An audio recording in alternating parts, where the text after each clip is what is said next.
Are you ready to say goodbye to the constant ups and downs of the artist income roller coaster?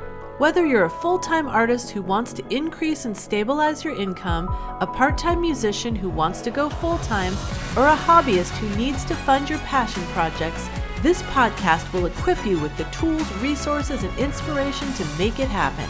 My name is Bree Noble.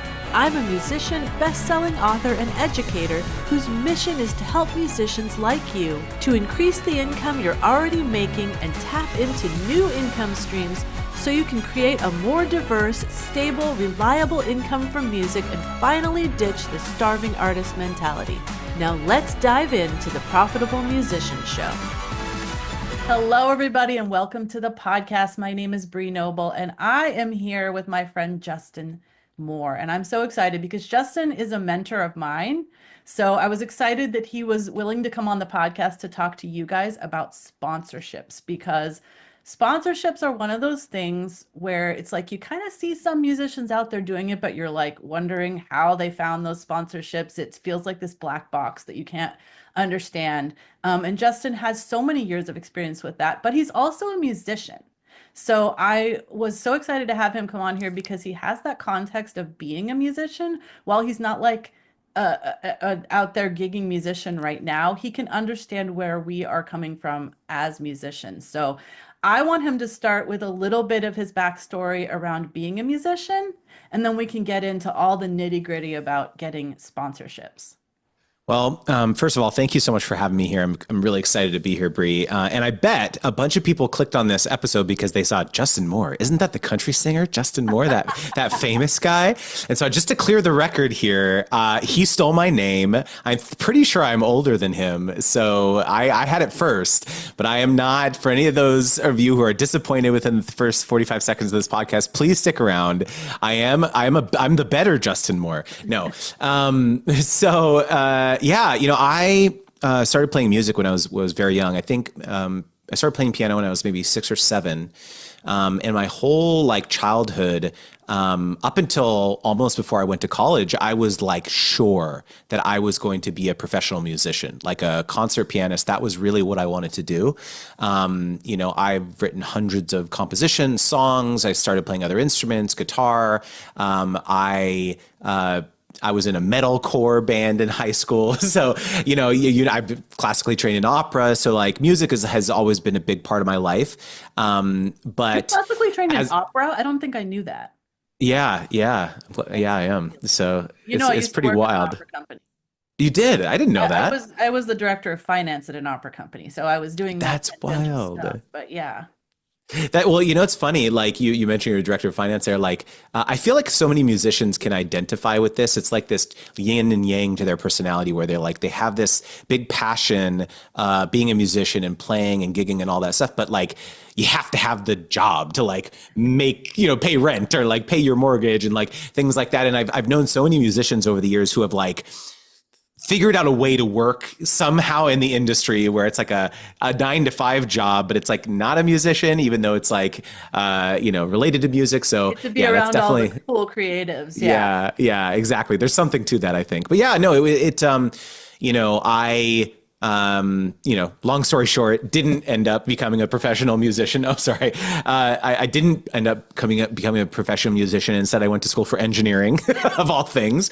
Went into medical devices and through this very circuitous path, because of my wife, actually, who started a YouTube channel, in 2009, really went down this whole new path in life where we started creating content on the internet, essentially, and have been doing that full time for over 10 years. And sponsorships was one of our primary revenue streams throughout that time. So, it's been a wild ride, but I'm excited to dig into it today. Yeah, totally. I'm actually curious though. So did you go to school in engineering because you wanted to, or because you felt well, that's the practical thing to do? I really would love to go in music, but I can't justify it. So I applied to a bunch of engineering colleges, and I also applied to the UC Santa Barbara School of Music, which I got into everything. So okay, this was what happened. We're gonna spill a little bit of tea here. So I had kind of a blowout with my dad. Bless my heart, my dad's one of my best friends, and he always wanted what was best for me, and he basically said if you go to school and get your engineering degree, if you want to go back to school and get your music degree, I will like support you or support that, like, help you with that. And so I was like, fine. And so I did it and then never went back to school for music. So maybe that was the plan all along. I don't know. But no, I don't know. For a long time, I'll be totally honest with you, Bree. For a long time, I used to think back on whenever I would listen to my old music, I would get wistful. I would get a bit sad, and I would think about the path, like the path that I didn't take. And then at some point, my life shifted, and I found new joys. I found new paths in my life of things that I also enjoyed just as much as music. And so I no longer think back on it sadly. And when I play, it's just it's something that I really enjoy. Yeah, no, that's awesome. And I have heard you say lately that you're like, I am kind of getting back into music, but like doing it for my enjoyment, Yeah. and that's like no pressure, you Right. know. Right. Yeah, and I work with so many artists who like it's their second act, right? They have a whole Hmm. corporate career, they raise their kids, and then they do the music. So who knows? Maybe in 20 years you'll be ready to do music again. You know what? We just moved from California to Minnesota, and we brought I have a piano that's like a family heirloom. It's like almost 120 years old, and I got it tuned for the first time in like 5 years. And I just sat down the other day and I was playing, and it just sounded so good because it was tuned, and like I don't know, it just I don't know, it was just like 2 days ago. So it's just I'm feeling that pull to like sit back down and bang out some songs again. That's cool. I love that. Okay, so let's get into sponsorships because that's why I invited you here. I also know that you just released your book, and I have I experience with did. releasing a book, probably not as on a big a scale as you. But in 2019, I released my Musician's Profit Path book, and it was quite an endeavor. And so, yeah, I just wanted to ask you, like, how did that go? How did the whole book writing, releasing, editing Oh craziness man, go? Bree. Well, I mean, it's like, uh, let me distill it into this one sentence, which was it was the hardest creative act I've ever done. I Hmm. mean, it was, and this is coming from someone who has released literally thousands of YouTube videos, thousands of social media posts over the years, newsletters, blog posts, etc. But something about sitting down and basically needing to unify all of the concepts, all of the frameworks, everything that I really wanted to be. When I started thinking about this next chapter of our life, we've been doing this 15 years. I started thinking, and maybe this is existential, but it was like I started thinking, like, what do I want the next chapter of my life? What do I want that to look like, and what is my legacy going to be? No one's going to remember that really cool YouTube video I posted. No one's going to remember this like blog post I made that one time. But if I wanted to just like in this complete distillation of everything that I believe around sponsorships, if I could just like hand that to someone and say, here you go, 15, $20, whatever, here, read it. This is everything I know.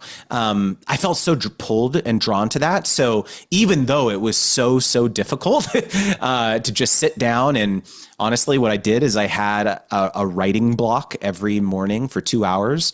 And no matter what I was doing, I cleared out my calendar Monday through Friday, and I sat, even if I was just staring at a blank, like a cursor, like for, an hour and a half, and I couldn't think of like what to do. I sat there. I went through it. Stephen Pressfield, you probably know his great book, The War of Art, talks about this concept of resistance. I think a lot of musicians or people listening to this can probably identify with this idea of just feeling blocked and feeling creatively stagnated. And I definitely had several of those moments throughout the book, but I just kept pushing through, and fast forward about a year later, and here we are.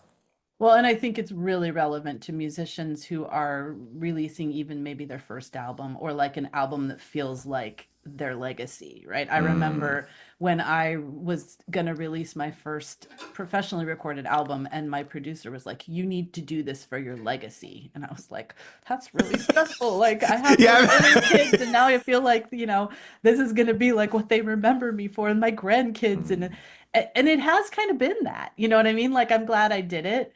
And it's the same thing with books, but like artists can really understand what that's like, that kind of pressure, Mhm. especially your first one, and feeling like you birthed another child.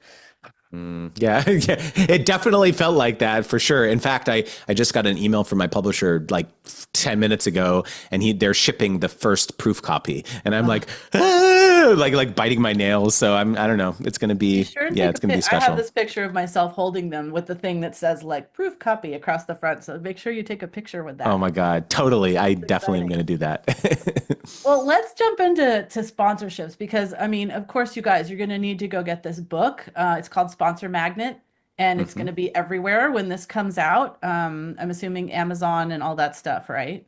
Yeah, sponsormagnet.com as well, and there's some special little pre or some special bonuses if you Go buy it there. directly from the site. So FYI. Yes, for sure. Sponsormagnet.com.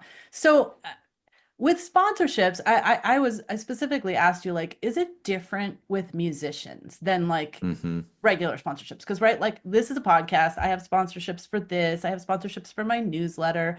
We're used to people sponsoring YouTube things and even like events, right? There's always sponsors for events, and musicians are used to seeing that at events.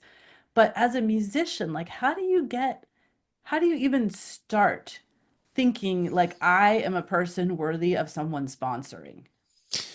So let's boil it down. Let's go back to like first principles. Let's boil it down in its most simplest form. Let's pretend we're the brand, or we're pretend we're a sponsor. Okay, let's say Yamaha. I'm just gonna pick a random brand out there, right?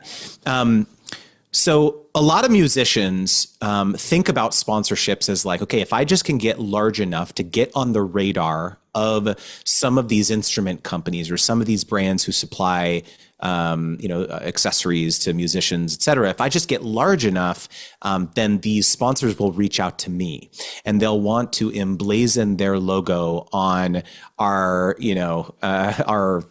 stage or on our instruments on the bass drum or something, whatever, right?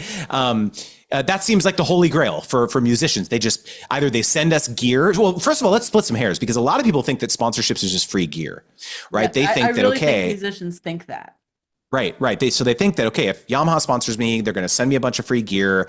But that's it. That's the entirety of the sponsorship, and there's no financial component. Like they're not actually compensating me. But a real sponsorship includes both of those things. It includes free product as part of the collaboration, but also they're paying you because if you again go back and think, okay, what is Yamaha trying to get out of this? What most people think it is awareness, and this is one of the first things that I talk about is that a lot of musicians think that the only thing a brand is getting out of this is awareness. So when you're playing a show or you're on social media and you're playing for TikTok or whatever it is, that they see the brand's logo in that content or on stage or whatever. And so that is kind of an awareness thing. So that person in the crowd may hopefully also be a musician and they think, okay, I'm going to go buy a Yamaha piece of equipment because I saw my favorite musician using it, right? So this is the thesis that most musicians think. When in reality, there's actually three different goals that brands have when they want to sponsor someone. The first is, yes, it's awareness, right? They do want to spread the word, especially if it's a very prominent musician, then awareness can be a significant thing, especially if that person is maybe getting hundreds, thousands of people attending their shows or hundreds, thousands, tens of thousands, millions of people watching them on the internet if they're, performing and posting themselves, things like that. So that could be valuable for sure. Okay.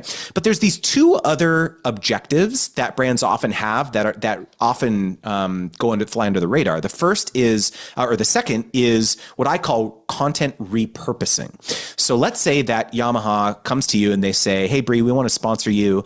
And as part of this, we know you're going to make some like podcast ad reads and maybe you're going to do some stuff on YouTube.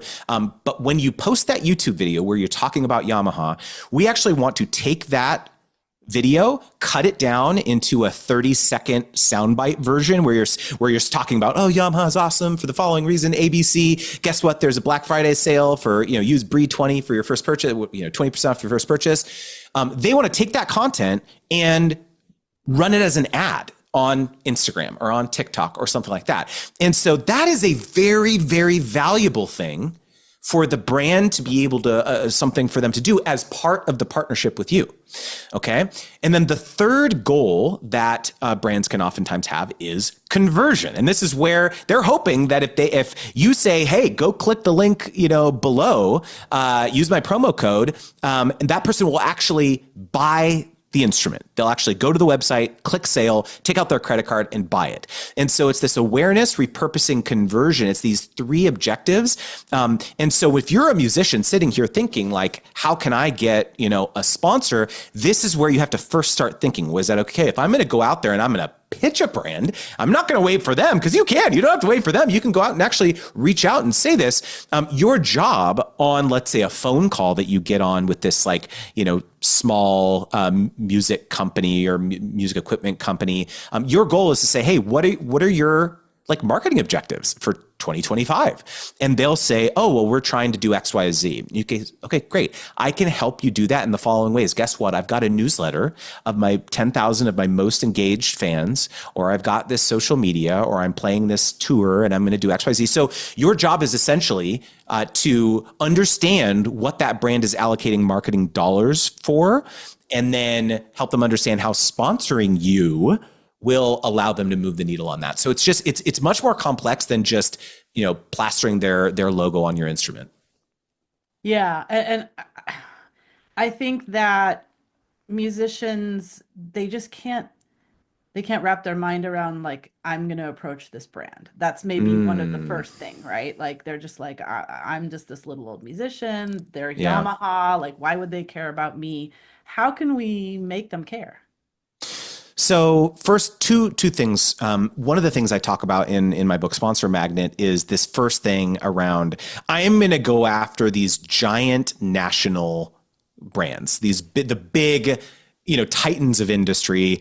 Yes, it's a dream to get sponsored by them, but being realistic that may not be feasible at the very outset of your journey as a musician, realizing that, there may be kind of tier 2 or tier 3 type brands where they don't have this giant sponsorship strategy where they're working with the gigantic celebrities. In fact, they may not even be working with, partners at all. It's never something that they've tried. And it's actually you reaching out and saying, hey, have you ever thought of collaborating with a musician in the following way? And that may lead to a conversation that leads to compensation for you. I think that, the fear that a lot of people have around pitching is that, to your point, it's what credibility do I even have? I'm just a small musician. I may not have a large following on social media, and isn't that something they'd care about? Or I don't have that many people attending our shows or whatever, right? There's all this imposter syndrome that comes up when we think of doing stuff like this. But if you can really remember that, especially a lot of these kind of smaller to mid-tier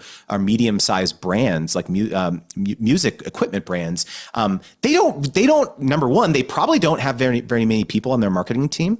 They've probably never done partner marketing. And so especially if you have a bit of experience, let's say, getting your music out there on the internet, that might be something, an expertise that smaller or medium-sized business would really value, right? And so leaning into your own credibility and expertise, you may not think that, 10,000, followers on Instagram is very much compared to the people who have millions or whatever, but to a smaller or medium-sized brand, maybe it might be significant. Yeah, so I just think generally, even something as simple as maybe there is a chain of music stores in your local community or your state or something like that. What would it look like for you to reach out and have a conversation with them? You know what their objectives is probably getting more foot traffic into their locations, or maybe getting more people to book music lessons at their locations. And so what could you do potentially to help drive some of those outcomes? Yeah, and I'm assuming if you have other things that you do in your business, so you're an artist, but maybe you're also a voice teacher or a piano teacher or whatever, you can mention that as well, right? Because then you have more direct contact with some people that would be their perfect customers.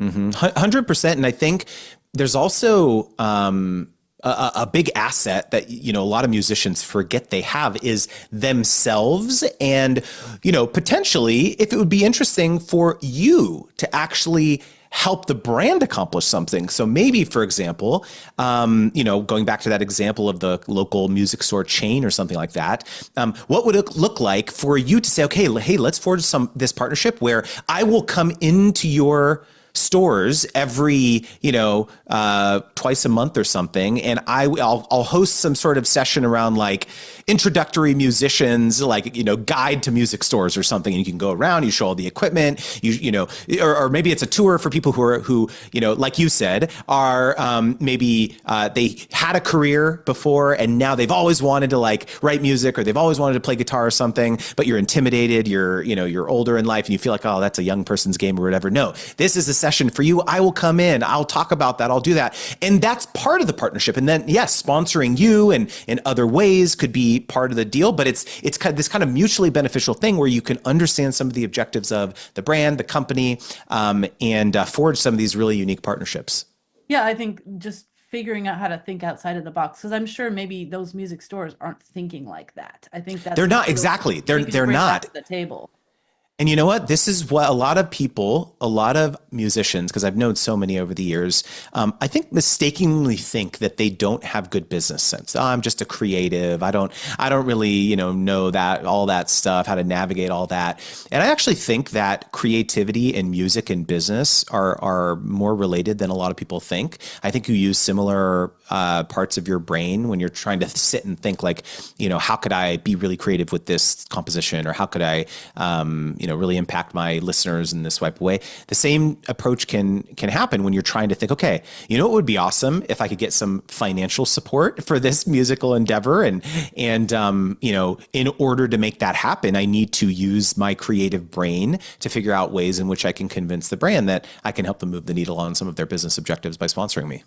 Yeah, and we've had to do that in some cases, like the way we market on social media, right? We're kind of combining that creativity with the business of like, I do need to market myself. I need to figure out how I'm going to promote myself to the people that might be interested in my music.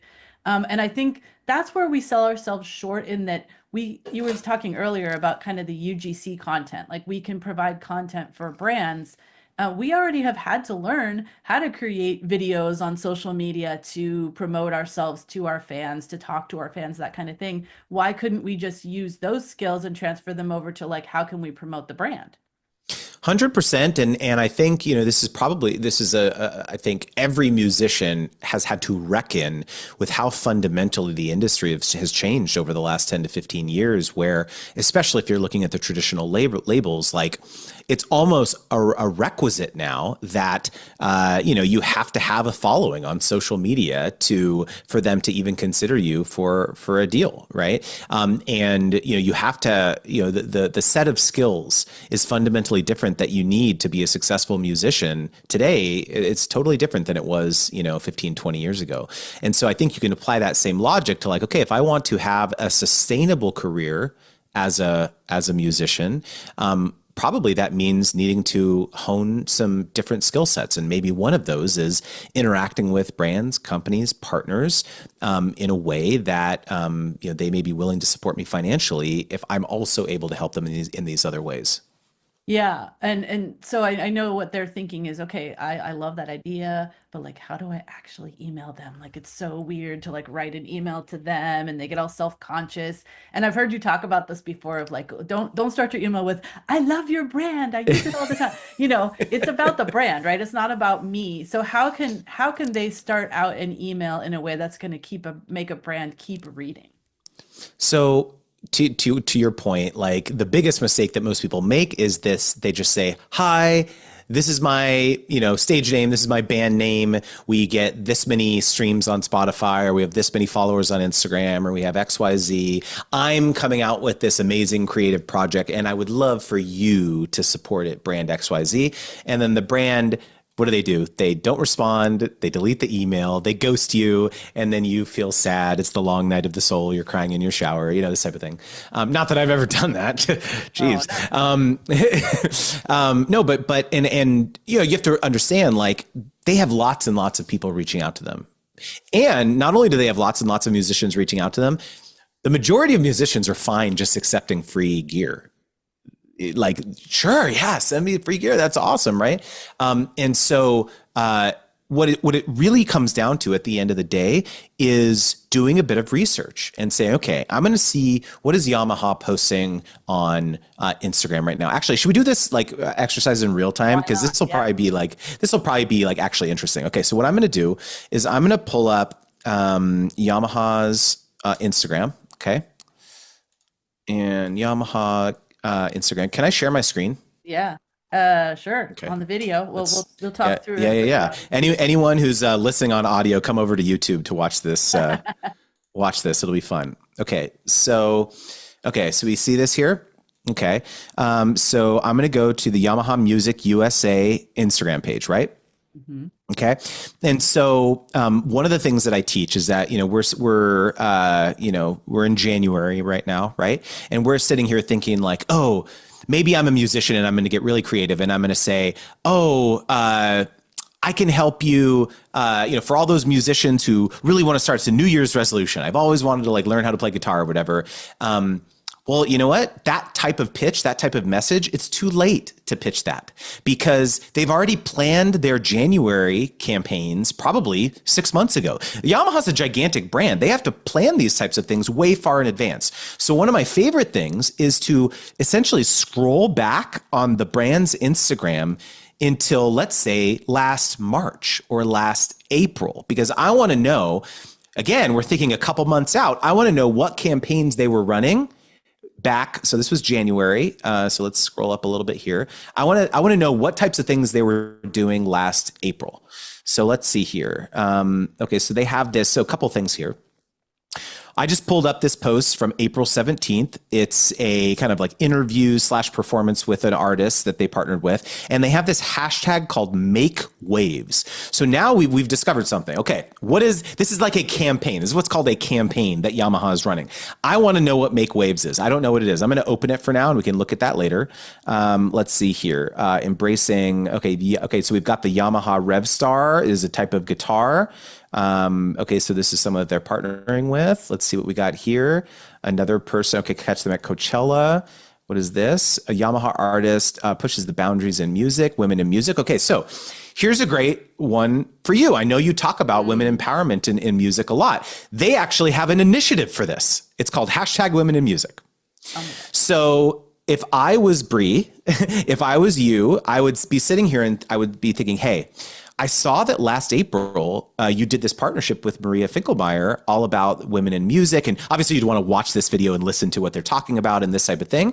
You could say, hey, I was curious if this is an ongoing campaign that you're running and if you're going to be doing something like this again this year, like you did last year. I would love to support you. And guess what? I've got this podcast where I talk to a bunch of women, female musicians. I've got XYZ. I've got all these things. You see the pitch naturally coming together here. It's not, hey, Yamaha, sponsor me. I love you. I've been using your products for, 15 years. It's, I saw that you have this Women in Music initiative. This is what they're allocating their marketing budgets for, Bree, right? Mm-hmm. And so this is just, again, you see how I did this in like 3 minutes of research? Right. And it's really not that complicated, but it's all about what's important in their world. Yep. And what is happening in the time period that you can actually apply for, because like you said, they've already planned January. So you're looking at least April, if not like summer. If you're in it's kind of like booking, right? You got to think 6 months out. The venues are not going to be like, yeah, we have an opening tomorrow. Exactly. Like, yeah, no, exactly. In fact, I was just talking to somebody who's like, yeah, I just approached this venue and they booked me for 2026. And it's like, okay. Crazy. Yeah. That's they're wild. Really far out. So it's a great analogy. Like them, they have to plan much more in advance, especially if they're big companies like that. Totally. Mm-hmm. So there's one place that I do actually talk about sponsorship that I have actually experienced when I talk to artists, and that's around their release party. I always encourage artists to do like a release party especially for like an album or an EP. And I'm like, you guys, you can get sponsors for this because local companies, we're back to local companies again, they want to get in front of people that are local. And this doesn't Mhm. even necessarily have to do with music, right? I'm like, you can get the food sponsored, you can get your drinks sponsored, you can get, the local coffee company to bring the coffee. You could get a local company that provides things for events to like provide the chairs and tables and a flower company for the decorations and stuff. So I'm curious around, your thoughts around that. I know you're also doing an event coming up soon. So Yep. I'm curious what you're thinking about like event sponsorship in that way. 100%. I mean, it goes back to, again, back to these first principles. What do these local brands and companies want? They want to be known in their local community. They want more foot traffic. They want more business. And so what better way to do that than illustrate that they're advocates of the local community by showing that they're supporting the arts, and they're supporting you and your launch party, and they're supporting all these things. So it's more than, there's this old, adage, or this maxim, this marketing maxim that was developed in the 30s called the marketing rule of seven. And what this is movie studios. They did a bunch of research and they found out that the average consumer needed to see a message about an upcoming movie at least 7 times before they decided to go out and get their butt in the seat and buy a ticket. And so the same type of logic, if you're thinking about, the brands and sponsors that you're working with, they know this. They know that the average local consumer needs to be exposed to the message about their local coffee roastery or their, brewery or whatever. They need to see that name around town. They need to get familiar with it. And so there is value, especially if you can say that you're doing not just a release party, but maybe you're touring around your local community, and that brand or that company has a bunch of different locations. You can say that, I will, I'll be helping spread the word about your brand and all these different tour dates that I do around the community. So again, it goes back to these first principles. It's about, what are they trying to accomplish? Is it awareness? Is it repurposing? Is it conversion? Are they trying to, sell stuff? If they're trying to sell stuff, maybe at your launch party, maybe you allow them to table, and they have, they're selling their wares. They're selling coffee, or they're selling their alcohol, or they're selling whatever it is.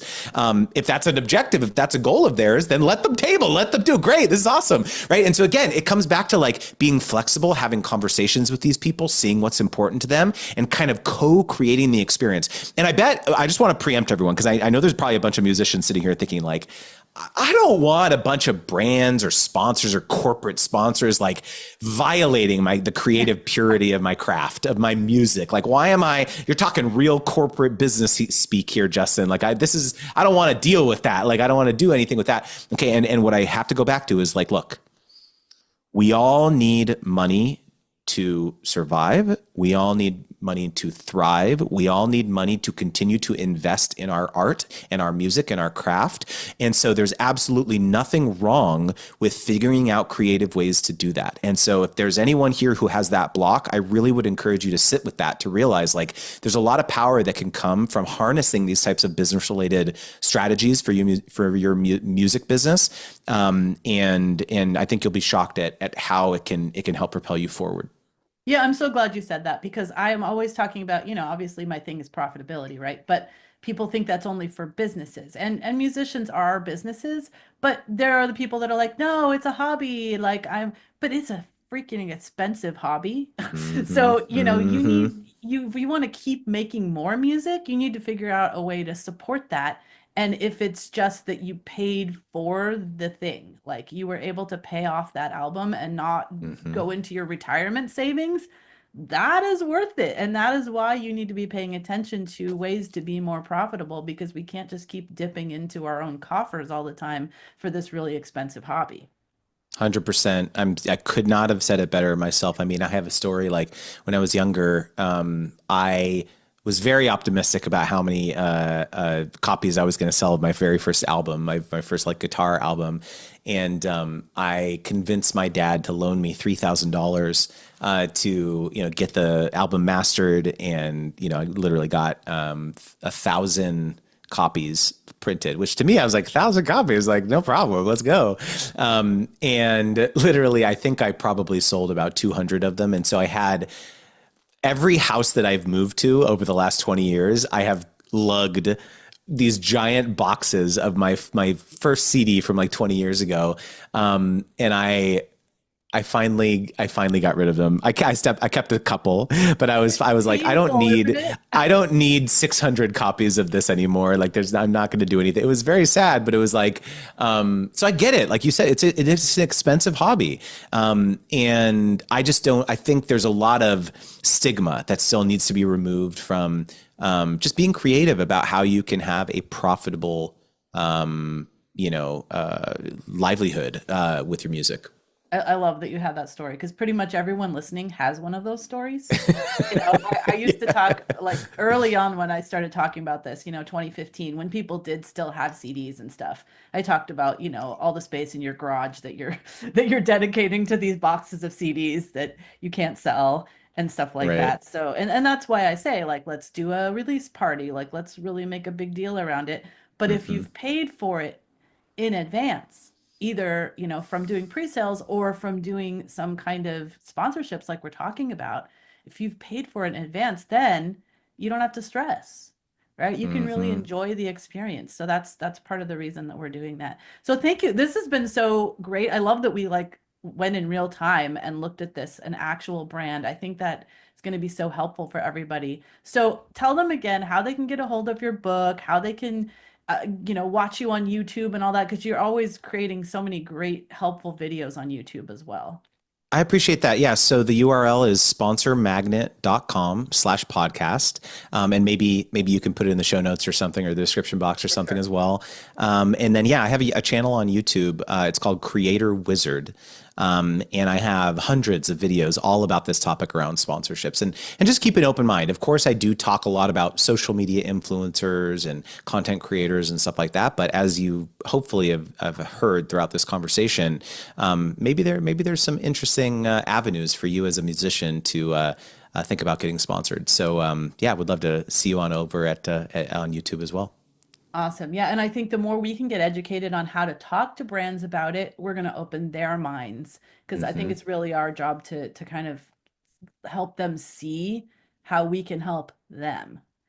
Hundred So percent. thank you so much for all of that, all those specifics. I really appreciate you hanging out with us today. Absolutely, Bree. It was a blast. Thanks again. Thanks for listening to the Profitable Musician Show. I would love to know your takeaways and aha moments from this episode. Leave me a comment over at profitablemusician.com so I can bring you more of the information, interviews, and resources that you love. Thanks to Rondi Fay, one of my Academy members, for providing the music for our podcast.